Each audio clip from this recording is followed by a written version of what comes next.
오늘 이 저녁에는 예수님의 살과 피, 그런 제목으로 같이 말씀을 묵상하겠습니다. 여러분, 예수님은 어떤 분이십니까? 여러분들은 예수님을 어떤 분으로 인식하고 있습니까? 그 예수님은 우리의 구원자이심을 믿으실 수 있길 바랍니다. 또한 그분은 어린 양으로 오셨다. 우리가 좀 전에 찬양하였습니다. 어린 양 예수 그리스도, 그분은 우리를 위해서 이 땅에 오셨으며 우리를 위해서 십자가에 달린 분이십니다. 그런데 예수님은 또 어떤 분이시냐? 예수님은 팔리신 분이다 라고 마태오는 말씀하고 있습니다.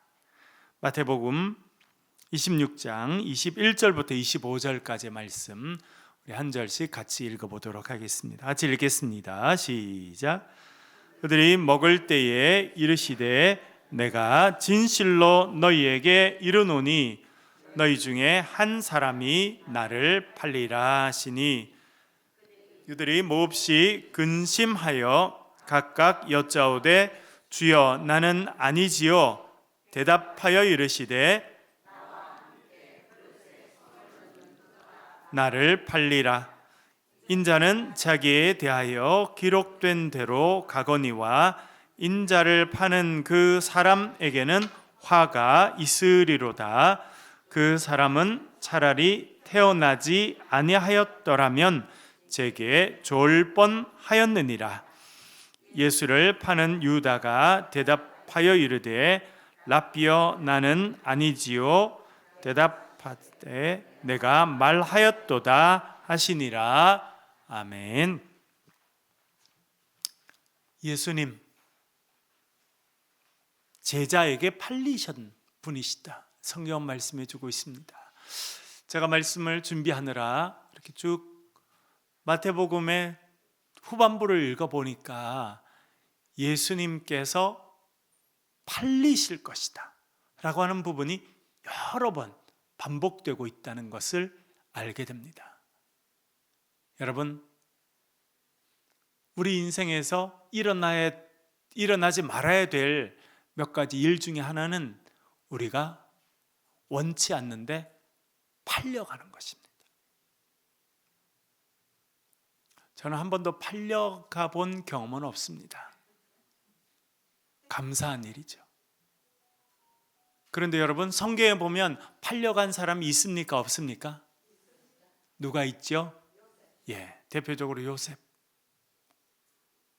그것도 누구에게 팔렸다는 것입니까? 형들에게 팔렸습니다. 우리의 삶에 악한 일이 없어야 되고 나쁜 일이 없어야 되겠지만 어떤 때는 그런 일이 일어납니다. 그런데 정말 더 없어야 되는 일은 가족들로 인해서 그 일이 일어나는 것입니다. 지금도 동남아시아의 많은 나라에서, 아프리카의 많은 나라에서 딸들이 팔려갑니다. 13살, 14살, 이제 막 여자아이에서 숙녀가 되기 시작하는 그때 팔려가는 아이들이 있습니다. 누가 그 아이들을 주로 팔겠습니까?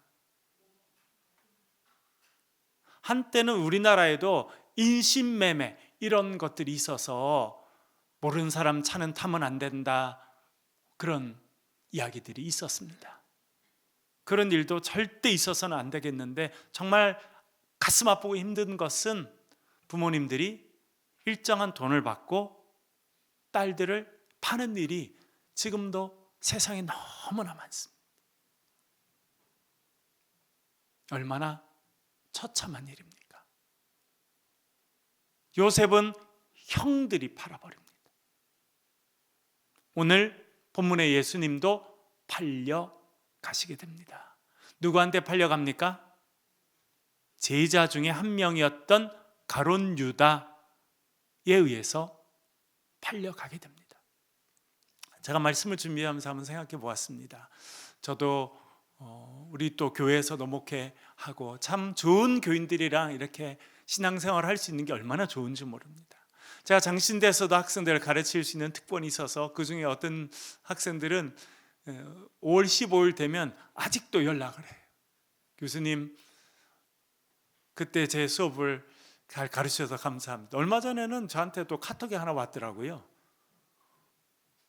제 수업을 들은 지가 벌써 10년이 넘었는데 자기 어머니랑 여러 가지 이야기를 하다가 참 마음에 자기에 남는 교수님이 있었는데 그러면서 제 이야기를 했다는 거예요. 그러면서 교수님, 저를 참 잘 가르쳐 주셔서 감사합니다. 엊그제 엄마랑 이야기하다가 교수님 생각나서 교수님 잘 지내시죠 하고 연락했다는 거예요. 너무나 감사한 일이죠. 지금도 연세대학교에서 제가 학생들을 이렇게 가르치고 있습니다. 너무나 감사한 일이죠.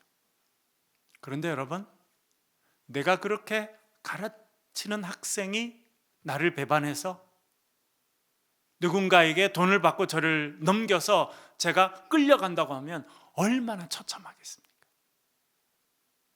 예수님은 3년 동안 같이 먹고 자고 동거동락한 제자에 의해서 팔리게 되었습니다. 제가 지난번에 우리 허원구 목사님 아시죠? 부산 장신대 총장을 하셨던 목사님, 그 사모님이 이제 대구만 오시면 꼭 전화를 하셔서 천 목사님 커피 한잔 합시다 이렇게 하셔서 하여튼 최근에도 이제 전국에 다니면서 집회를 많이 하시는데 몇 주 전에는 여기 동구의 어느 교회에서 집회를 하신다고 연락하셔서 제가 이제 같이 식사 대접도 하고 뵀었습니다. 그래서 1년에도 몇 번 저랑 아내랑 또 목사님 사모님 뵀는데 사모님 목사님 또 선교사로 10년 정도 헌신하시고 또 부산에서 20여 년 정도 또 담임 목회를 하시고 참 잘 은퇴하신 참 좋으신 분이신데 그러시더라고요. 목회하게 되니까 제일 어려운 일이 있더라는 거예요. 뭐가 제일 어려운 일일까요? 배신을 당하는 일이 제일 어려운 일이에요. 그래서 그러더라고요. 천 목사님도 배신을 당하면 이제 목회의 진수를 경험하게 되는 거라고. 그게 제일 어려운 일이라는 거예요. 이왕 나를 싫어했던 사람들이 싫어하는 거는 그렇게 상처가 안 되는데 가족같이 지내고 목사님 없으면 안 됩니다. 그리고 막 맛있는 것도 사주고 선물도 사주고 자기 집에 좋은 일 있으면 오라 그러고 신방을 가고 정성껏 그렇게 했던 사람이 배신하는 일은 목회자들에게도 너무 큰 상처가 된다는 거예요. 예수님 3년 동안 동거동락하고 가르쳤던 제자에 의해서 배신을 당했습니다. 어제 말씀드린 것처럼 이 가룟 유다는 예수님을 파는 대가로 얼마를 받았다는 것입니까? 은 30개. 이왕 좀 팔라 그러면 한 3만 데나리온 이 정도는 좀 받고, 그렇죠? 그래도 우리 예수님 좀 그래도 좀 몸값이 비싼 분이야 이렇게 해야 되는데 말씀드린 것처럼 30 데나리온은 한 달 월급입니다. 한 달 월급. 그것도 비숙련 노동자의 한 달 월급. 노예를 살 때도 노예 중에서도 가장 저렴한 가격에 살 수 있는 노예 값이 30 데나리온이었습니다. 얼마나 예수님 힘드셨을까 그 생각을 하게 됩니다. 그 제자들과 이제 마지막 만찬을 하게 됩니다. 최후의 만찬입니다. 그들이 먹을 때에 예수님께서 말씀하십니다. 너희 중에 하나가 나를 팔 것이다.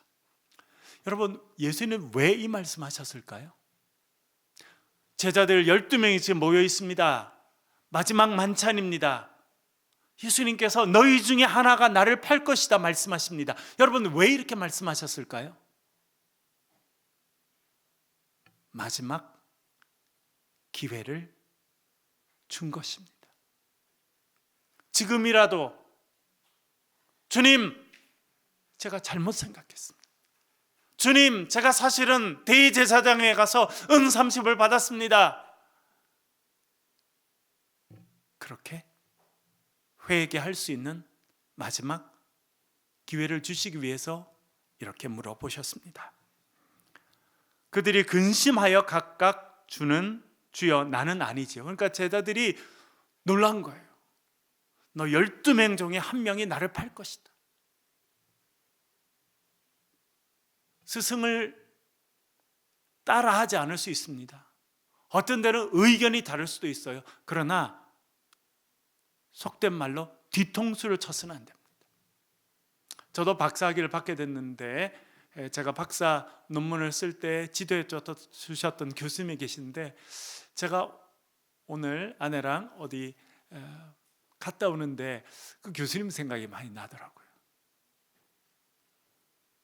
솔직한 말로는 저희 아버님보다 그 교수님이 생각날 때가 더 자주 있어요. 왜?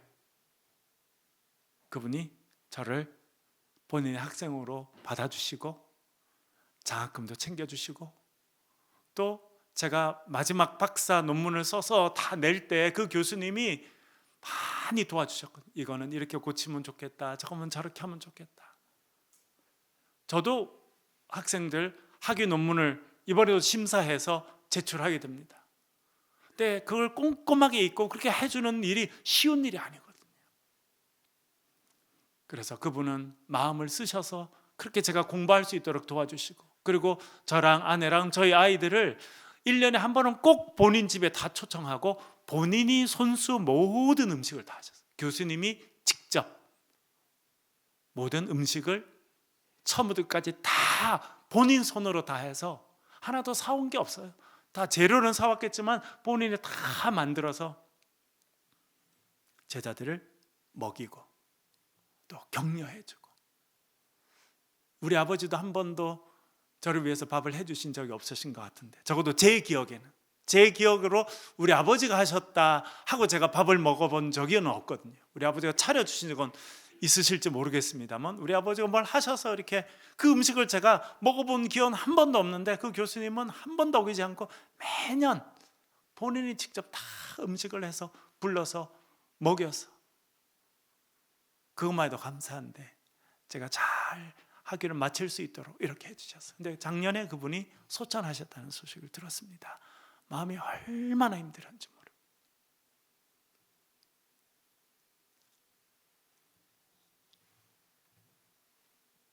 그런 스승과 제자의 관계보다 예수님과 이 제자들은 동거동락했잖아요. 같이 먹고 같이 힘들기도 하고 같이 풍랑을 이겨내기도 하고 같이 기쁨을 나누기도 하고, 여러분 어떻게 보면 가족보다도 훨씬 더 가깝습니다. 너희 중에 하나가 나를 팔 것이다. 제자들도 그런 일은 있을 수 없다고 생각했던 것 같습니다. 그래서 저는 아니지요? 저는 아니지요? 다 물어봅니다. 그런데 예수님께서 이렇게 말씀하십니다. 나와 함께 그릇에 손을 넣는 그가 나를 팔 것이다. 마태복음에는 더 이상 정리가 더 구체적으로 안 나옵니다만 다른 복음서에 보면 예수님께서 이렇게 떡을 떼서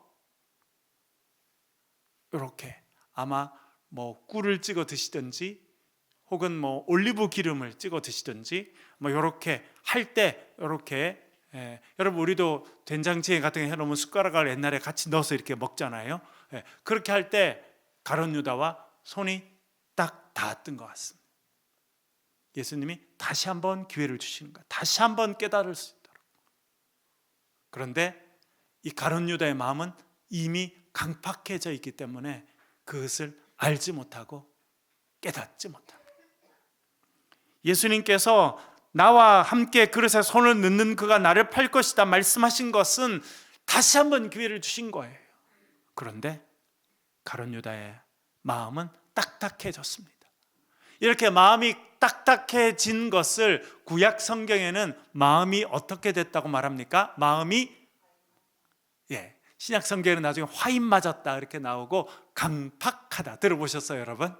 마음이 강팍해. 그래서 제가 어릴 때 마음이 강팍하다는 게 뭔가 이렇게 하고 제가 영어 성경도 찾아보고 해봤더니 표현이 뭐냐면 마음이 딱딱해졌다는 거예요. 마음이 굳은 거죠.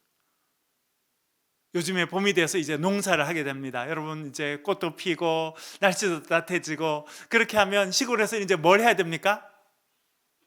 땅을 갈아엎어야 돼요. 씨를 뿌리기 전에 씨를 뿌리러 나가야 되는데, 씨를 뿌린다고 뭐 딱딱한 방 위에 해봤자 돌짝밭처럼 되니까 소를 끌고 나와가지고 밭을 갈아엎어야 되거든요. 제가 어릴 때 아버님이 밭 가시는 거 많이 봤어요. 그런데 겨울 내내 비도 오고 눈도 오고 또 땅이 얼었다가 녹았다 이렇게 하면 땅이 붙어서 딱딱해져 있어요. 그렇게 땅이 딱딱해진 것처럼 마음이 딱딱해진 것을 성경에서는 강팍해졌다 그렇게 말해요. 마음이 딱딱합니다. 여러분들 가운데 그런 일이 한 번도 없으시길 바라겠습니다만, 제가 목회하면서 보니까 어떤 분은 간경화가 진행되는 분이 있더라고요. 간경화. 그래서 저는 뭐 의사도 아니고 그게 뭔가 이렇게 해봤더니 간이 딱딱하게 굳어진다는 거예요. 제가 어릴 때 저희 동네에서 소를 잡는 걸 봤거든요. 옛날에 시골에서는 도살장이 따로 없어가지고 명절이 되면 동네 사람들이 모여가지고 소도 잡고 이렇게 하더라고요. 그래서 전 봤어요. 그랬더니 깜짝 좀 놀란 거는 어른들이 이렇게 뭐 간을 드시는 분도 있더라고요. 생간을. 그 보니까 이렇게 그릇 위에 올린 거니까 뭐 간이 막 왔다 갔다 움직이고, 그런데 간 경화가 되면 그 간이 딱딱해진다는 거예요. 마음도 마찬가지고 양심도 마찬가지. 마음이 강팍해진다. 또 신약 성경에는 마음에 화임 맞았다. 이제 불화살을 맞았다는 거예요. 그래서 딱딱해진 거예요. 이번 우리가 산불 피해로 인해서 어려움 당한 교회를 돕기 위해서 몇 주간 여러분들 헌금도 해주시고 또 바자회도 하고, 그래서 제가 영덕 쪽에도 가보고 의성 쪽에도 가봤는데 마음이 너무 아프더라고요. 나무들이 풀이 탔어요. 제가 옆에 가서 만나보지는 않았지만 살아있는 나무는 부들부들하고 물기가 있는데, 이제 불이 타서 죽은 나무는 어떻게 됩니까? 시커멓게 되고 딱딱하게 됩니다. 이 가룟 유다의 마음이 딱딱해서 더 이상 예수님의 말씀이 안 들리는 거예요. 예수님께서 두 번이나 기회를 주시지만 깨닫지 못하고 듣지 못하게 됩니다. 그러자 예수님께서 이렇게 말씀하십니다. 인자는 자기에게 대하여 기록된 대로 가거니와 인자를 파는 그 사람에게는 화가 있을 것이다. 마지막 기회를 두 번이나 줬지만 이 가룟 유다의 마음이 너무 강팍해서 딱딱해서 귀를 딱 막고 있기 때문에 예수님께서 이제 그를 책망하시면서 이렇게 말씀하십니다. 그 사람은 차라리 태어나지 아니하였더라면 저에게 좋을 뻔하였다. 여러분, 이 땅에 태어난 사람은 누구든지 너무나 소중한 사람입니다. 왕 가문의 왕자로 태어난 사람만 귀중한 게 아니라 길거리에서 태어난 사람도 귀중한 사람인 거예요.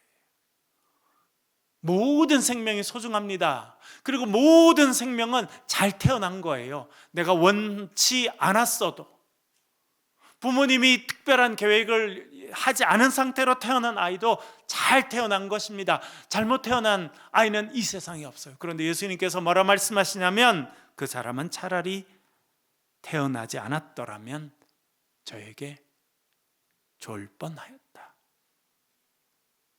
두 번이나 마지막 기회를 줬지만 마음이 강팍해서 말씀을 알지 못하고 듣지 못하고 마지막 기회를 주셨다고 하는 것도 알지 못하는 그를 향해서 예수님께서 이렇게 말씀하십니다. 그리고 그 말을 듣고 제자들이 얼마나 충격받았겠습니까? 나를 파는 사람이 있을 것인데 그 사람은 차라리 나지 않았으면 저에게 더 좋을 뻔했다. 그랬더니 가룟 유다가 묻습니다. 랍비여, 저는 아니지요? 예수님께서 말씀하십니다. 내가 말하였도다. 뭘 말했다는 뜻일까요? 예수님 대답하실 때 내가 말하였도다. 무슨 의미로 말씀하신 걸까요? 네가 입으로는 아니라고 하였구나. 그런 뜻입니다. 입으로는 저는 아니죠 했지만 마음속으로는 벌써 다 계획했잖아요. 벌써 은 30개 다 받았죠. 그리고 지금 계획해서 만나기로 한 거예요. 예수님 지금 식사 끝마치고 나면 예수님께서 어디로 가십니까?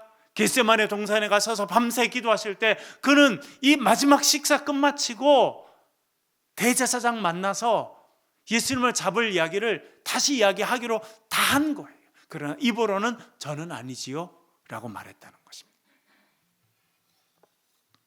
예수님, 저와 여러분을 위해서 배신당하시고 팔려가신 분이다. 성경이 말씀해 주고 있습니다. 또 이렇게 말씀합니다. 두 번째, 이것은 내 몸이니라. 그렇게 제목을 정했습니다. 26장 26절 읽겠습니다. 시작. 그들이 먹을 때에 예수께서 떡을 가지사 축복하시고 떼어 제자들에게 주시며 이르시되 받아서 먹으라. 이것은 내 몸이니라 하시고. 아멘. 예수님께서 떡을 가지셨습니다. 그 떡을 이렇게 찢어서 또 손에 드신 채로 축복하셨다. 여러분, 떡을 떼서 축복하셨다는 말은 어떤 말씀일까요? 축복했다. 어떤 말씀이겠습니까? 하나님께 감사 기도를 드렸다는 뜻입니다. 영어로 말하면 blessing이죠. 축복. 축복이라고 하는 건 우리는 누군가 앞에 대상에게만 한다 이렇게 생각하지만 blessing이라고 하는 것은 감사의 의미와 또 정말 우리가 생각하는 복을 전달하는 의미가 같이 들어 있습니다. 그래서 빵을 이렇게 찢으신 다음에 하나님께 감사 기도를 올려드렸다. 그렇게 우리 이야기할 수 있겠습니다. 그리고는 떼서 제자들에게 주셨다. 그렇게 말합니다. 여러분, 이 행동은 예수님께서 언제 하신 것일까요? 최후의 만찬 때에 빵을 가지셔서 아마 구운 빵이겠죠. 그걸 찢어서 감사기도 하시고 감사하시고 제자들에게 나누어 주셨는데 그 행동은 예수님께서 언제 하신 일일까요? 언제 그 전에 하셨을까요? 14장 19절 읽어보겠습니다. 마태복음 14장 19절 같이 읽겠습니다. 시작. 무리를 명하여 잔디 위에 앉히시고 떡 5개와 물고기 2마리를 가지사 하늘을 우러러 축사하시고 떡을 떼어 제자들에게 주시매 제자들이 무리에게 주니. 아멘. 예수님께서 오병이어 기적을 하실 때 일을 똑같이 하신 거예요. 그 아이가 준 보리떡, 보잘것없는 그 보리떡이지만 예수님께서 손에 가지셨습니다. 그 보리떡을 들고 축사하셨다. 하나님께 감사 기도를 드리셨습니다. 그리고는 그 떡을 떼서 제자들에게 주셨다는 거예요. 오병이어 때 하셨던 그 행동을 그대로 성찬식 때 반복하고 있다는 것을 알게 됩니다. 그리고 예수님께서 말씀하십니다. 받아서 먹으라. 이것은 내 몸이라 말씀하십니다. 예수님께서 떡을 떼서 나눠주시면서 이 떡이 내 몸이다. 그렇게 말씀해 주고 있습니다. 이것은 신학적으로도 대단히 중요합니다. 요한복음 6장 51절 말씀 화면을 보면서 같이 읽겠습니다. 시작. 나는 하늘에서 내려온 살아있는 떡이니 사람이 이 떡을 먹으면 영생하리라. 아멘. 떡이라고 번역됐습니다만 헬라 말로는 아르토스라는 말이고 빵으로 번역됩니다. 여러분, 재밌는 것은 우리나라의 빵이라고 부르는, 여러분 우리가 아침에도 빵 먹고 우리 좀 전에 우리 찬양대에서도 이렇게 빵을 나눠 먹었거든요. 빵이라는 말이 어디서 왔을까요? 우리나라는 없었잖아요. 이런 떡은 있었지만 빵은 한 번도 없었는데 빵은 어디서 왔겠습니까? 저도 신기하다 이렇게 생각했는데 남미에 가보니까 빵을 빵이라고 부릅니다. 똑같아요, 단어가. 그래서 어디서 왔냐니까 포르투갈 말이더라고요. 포르투갈 말. 우리가 빵이라고 부르는, 영어로는 브레드인데 빵이라고 부르는 건 포르투갈 말이에요. 그래서 포르투갈의 사람들이 전 세계에 흩어졌는데 그중에 일부 사람들이 일본에 왔고 일본에서 빵 만드는 기술을 배웠고 우리나라 사람들이 이제 개화 초기 때 일본에 가서 이 그거를 빵이라고 부른다는 걸 배워가지고 그래서 우리나라 갖고 와서 빵이 됐어요. 헬라 말로는 아르토스라고 한 건데 우리말 성경인데 떡으로 번역했습니다. 왜냐하면 이 성경이 이렇게 번역된 게 1880년대, 사실은 제일 빨리는 1882년, 83년 그때 번역됐거든요. 정말 신기한 건 여러분, 우리나라 공식 선교사가 1884년 10월 달에 들어온 알렌이 공식 선교사 1호입니다. 그분은 물론 의사로 들어왔고요. 목사님으로 들어온 분은 심지어 1년 뒤인 1885년 4월 5일 날 목사님 신분인 선교사가 우리나라 최초에 들어오는데 우리나라는 벌써 성경이 1882년에 번역됩니다. 그렇기 때문에 그때는 빵이라는 개념이 없어서 떡이라고 번역하고 그 번역이 지금까지 남아 있어서 이제 떡이라고 되어 있습니다만 아마 구운 빵이었다고 생각됩니다. 그런데 예수님께서 빵을 나눠주면서 뭐라 말씀하시냐면 이 빵을 받으라, 먹으라, 이것은 너희를 위하는 내 몸이다, 내 살이다 말씀하십니다. 그런데 요한복음 뭐라 말씀하시냐면 예수님께서 나는 하늘에서 내려온 살아있는 떡이다. 왜 예수님은 살아있는 떡이라 말씀하셨을까요? 예수님께서 지금 살아계시기 때문에 살아있는 떡이라고 말씀하신 것이기도 하고, 살아있는 떡, 다시 말하면 생명의 떡이라는 뜻입니다. 이 떡을 먹으면 생명을 얻게 되기 때문에 예수님께서 살아있는 떡이라 그렇게 말씀하십니다. 그리고 너희들이 이 떡을 먹으면 뭐 하게 될 것이다? 영생하리라, 구원의 백성이 될 것이고 이 떡을 먹으면 영원히 살게 될 것이다, 그렇게 말씀하고 있습니다. 여러분, 하늘에서 내려오신 떡이신 예수 그리스도를 우리가 믿고 그분을 우리의 삶의 구주로 받아들이고 살아가면 우리는 영원한 생명을 얻는 백성이 될 줄로 믿습니다. 이것이 기독교에서 가르치는 가장 핵심적인 복음의 내용입니다. 하늘에서 내려온 살아있는 떡이신 예수 그리스도, 그분을 먹으면 우리가 영생하고 영원한 천국의 백성이 될 줄로 믿습니다. 그리고 그렇게 떡을 주신 후에 이렇게 이제 잔을 주시는데요, 세 번째, 새 언약의 피라 그렇게 말씀하십니다. 마태복음 26장 27절 28절 같이 읽겠습니다. 시작. 또 잔을 가지사 감사기도 하시고 그들에게 주시며 이르시되 너희가 다 이것을 마시라. 이것은 죄 사함을 얻게 하려고 많은 사람을 위하여 흘리는 바 나의 피 곧 언약의 피니라. 아멘.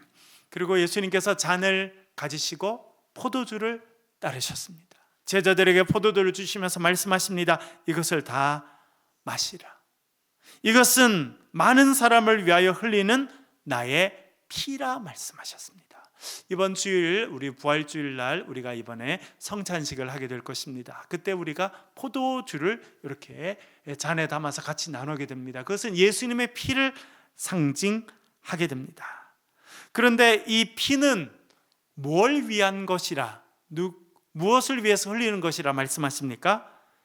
죄 사함을 얻게 하려고.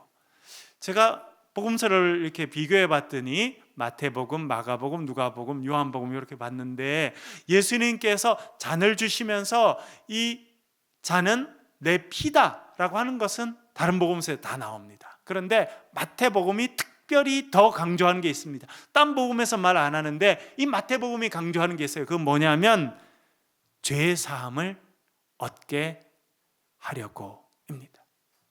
이것은 또 여러분 마태복음 1장에 보면 처녀가 잉태하여 아들을 낳을 것이니 그 이름을 예수라 하라 그렇게 이야기하면서 예수님의 이름을 어떻게 말합니까? 이는 저가 자기 백성들을 저들의 죄에서 구원할 뿐이다. 그러니까 마태는 예수님께서 오신 목적이, 그리고 예수님께 십자가에 달리셔서 흘리신 그 피가 어떤 능력이 있다는 것을 말해주고 있습니까? 죄 사하는 능력이 있다는 것을 그는 강조하고 있습니다. 여러분, 그래서 십자가 위에서 예수님께서 우리를 위해서 피를 흘리셨습니다. 그 예수 그리스도를 구세주로 고백하고 살아가면 그 보혈의 능력이 우리 가운데 와서 우리를 정결하게 하고 우리의 죄를 씻어주고 우리를 거룩한 세마포를 입을 수 있는 자들로 변화시켜 주시는 줄로 믿습니다. 그래서 예수님은 죄 사함에 피를 흘려주신 분이다, 그렇게 알려주고 있습니다. 이것을 또 강조하는 것은 히브리서입니다. 히브리서 9장 14절 읽어보겠습니다. 시작.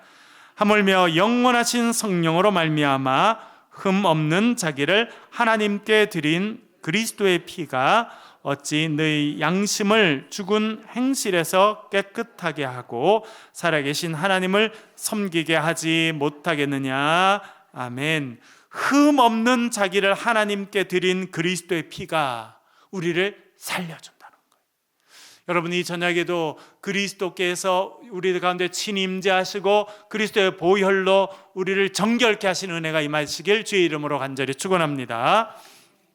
또한 히브리서 10장 19절 20절, 예수님께서 십자가에 달리셔서 살을 찢으시고 피를 흘려주셨습니다. 특별히 보배로운 피를 흘려주셨는데 그것이 어떤 역할을 하는지 히브리서는 이렇게 말합니다. 19절 20절 같이 읽겠습니다. 시작. 그러므로 형제들아, 우리가 예수의 피를 힘입어 성소에 들어갈 담력을 얻었나니 그 길은 우리를 위하여 휘장 가운데 열어놓으신 새로운 살 길이요 휘장은 곧 그의 육체니라. 아멘. 우리가 레위기, 민수기, 신명기 묵상했습니다. 이스라엘 백성들이 광야에 있을 때 성막을 지었습니다. 성막 제일 안쪽에는 지성소가 있습니다. 하나님의 임재를 상징하는 지성소가 있습니다. 그 앞에는 성소가 있습니다. 그 성소에는 누구만 들어갈 수 있었습니까? 제사장만 들어갈 수 있었습니다. 다른 사람은 들어갈 수가 없었습니다. 그 안쪽에 있는 지성소는 제사장 중에서도 대제사장만 1년에 딱 한 번 들어갈 수 있었습니다. 그것도 그 대제사장이 정결하지 못하거나 뭐가 죄가 있으면 그 지성소 안에 들어가서 죽임을 당했습니다. 그래서 지성소에 들어가는 대제사장은 에봇, 제사장이 입는 그 옷의 제일 아래에 방울을 달고, 그래서 방울 소리가 나서 자기가 살아있다는 것을 밖에 증명해 줘야 되는 그런 곳이었어요. 아무나 들어갈 수 없었습니다. 잘못 들어가면, 죄 있는 자가 들어가면, 정결하지 못한 자가 들어가면 하나님을 만나는 것이 아니라 그 앞에서 죽임을 당하는 것이 지성소고 성소였습니다. 제사장 외에는 아무도 그 성소에 들어갈 수 없었습니다. 그리고 제사장들도 들어갈 때에 두려움 가운데 옷을 정결하게 하고 마음을 청결하게 하고 정결 예법을 다 따라서 정결한 상태로만 그 성소에 들어갈 수 있었습니다. 그처럼 하나님을 만나는 것은 너무나 좋은 일이지만 또한 너무나 두려운 일이었습니다. 그런데 히브리서는 뭐라 말씀하십니까? 우리가 예수의 피를 힘입어 성소에 들어갈 담력을 얻었느니라 말씀하고 있습니다. 예수님의 피는 우리를 정결하게 하신다는 거예요. 제사장도 아닌 우리가 이제 예수 그리스도를 믿으면 그 예수님께서 십자가에서 흘리신 그 보혈이 우리를 정결하게 하셔서 이제 우리가 어디에 들어가는 사람이 됐다는 겁니까? 성소에 들어갈 수 있는 자격을 갖춘 자가 되었다는 것입니다. 성소에 들어간다는 것은 누구 앞에 나아가는 것을 말합니까? 거룩하신 하나님, 살아계신 전능하신 그 하나님 앞에 나아가는 것입니다. 그렇게 할 수 있는 자격을 우리에게 주신다는 것이고, 예수님은 우리가 그렇게 하나님께 나아갈 수 있는 살 길이 되어 주신다, 그렇게 말씀하고 있습니다. 휘장 가운데 열어놓으신 새로운 살 길이다. 여러분, 이 세상에 우리가 영원한 생명을 얻고 살 수 있는 유일한 길은 예수 그리스도 한 분임을 늘 기억하고 살아가실 수 있기를 간절히 바랍니다. 휘장은 곧 그의 육체니라. 예수님의 몸이 십자가에서 쪼개지고 십자가에 상하셨기 때문에 그 휘장이 쪼개져서, 휘장이 나눠져서 이제 우리가 하나님 앞에 나아갈 수 있는 자격을 갖추게 되었다 말해주고 있습니다. 예수님께서 잔을 주시면서 제일 마지막 이렇게 말씀하시지요. 뭐라 말씀하십니까? 이것은 나의 피 곧 뭐의 피다? 언약의 피, 새 언약의 피입니다. 예레미야 31장 31절 읽어보겠습니다. 시작. 여호와의 말씀이니라. 보라, 날이 이르리니 내가 이스라엘 집과 유다의 집에 새 언약을 맺으리라. 아멘. 여러분, 우리가 예레미야 많이 묵상했죠. 여러 번. 예레미야 언제 활동했습니까? 이스라엘 백성들이 멸망할 때, 죽어갈 때, 너무나 안타까운 가운데 남유다 백성들 향해서 너희들이 회개해라, 하나님께 돌아와라, 그렇게 외쳤던 눈물의 선지자입니다. 눈물로 온 백성들에게 호소했던 그 선지자가 뭐라 말씀하시냐면, 때가 이르면 하나님께서 이스라엘과 유다, 하나님의 모든 백성들과 함께 무엇을 맺으실 것이다? 새 언약을 맺으실 것이다. 여러분, 하나님께서 아브라함에게 맺으셨던 언약이 있죠. 창세기 15장 17장에 나옵니다. 언약의 내용은 무엇입니까? 나는 너의 하나님이 될 것이고 너는 나의 백성이 될 것이다. 예레미야가 말합니다. 그 하나님께서 아브라함과 맺으셨던 그 언약을 때가 되면, 날이 이르면 새로운 언약을 맺을 것이다. 그래서 하나님께서 우리를 회복시켜 주셔서 우리를 온전한 하나님의 백성으로 회복시켜 주시는 새 언약의 역사가 있을 것이다. 그렇게 말했습니다. 그런데 예레미야가 말했던 그 새 언약의 역사가 누구를 통해서 이루어졌다는 것을 오늘 성경 말해주고 있습니까? 예수 그리스도의 피 흘리심을 통해서 우리가 온전한 하나님의 백성이 되는 새 언약의 역사가 있었다는 것을 말해주고 있습니다.